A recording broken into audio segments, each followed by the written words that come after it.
বাংলাদেশে সংগঠিত সকল ধর্ষণ মামলায় দোষী সাব্যস্ত ধর্ষকদের একই কারাগারের একই সেলে রাখা হোক। উদ্দেশ্য হবে তারা যেন উপলব্ধি করতে পারে যে যৌন সহিংসতার শিকার একজন মানুষ কতটা শারীরিক ও মানসিক যন্ত্রণা ভোগ করে।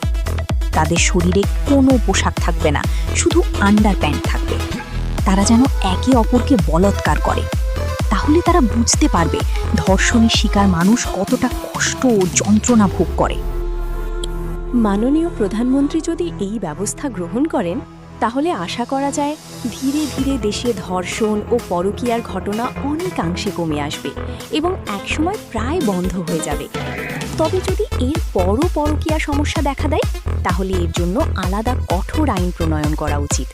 যদি কোনো মহিলা পরকীয়ায় দোষী সাব্যস্ত ও প্রমাণিত হন, তবে তাকে তার নিজ জেলায় সরকারি অনুমোদিত যৌনপল্লীতে শাস্তি স্বরূপ পাঠানো হোক। সরকার সেখান থেকে প্রাপ্ত অর্থ দেশের অবহেলিত শিশু এবং গরিব দরিদ্র মানুষের কল্যাণে বিনিয়োগ করবে। অন্যদিকে পরকীয়ায় জড়িত পুরুষ যদি দোষী সাব্যস্ত ও প্রমাণিত হন, তবে তাকে ওই যৌনপল্লীতে কাপড় ধোয়া ও পরিষ্কারের কাজে নিয়োজিত করা হোক। মাননীয় প্রধানমন্ত্রী যদি এমন সাহসী ও কঠোর উদ্যোগ গ্রহণ করেন, তাহলে তা কেমন হবে? আপনাদের মূল্যবান মতামত কমেন্টে জানাবেন। এই ধরনের একটি ব্যবস্থা সরকার গ্রহণ করলে কেমন হবে? এ বিষয়ে সবার মতামত জানতে চাই।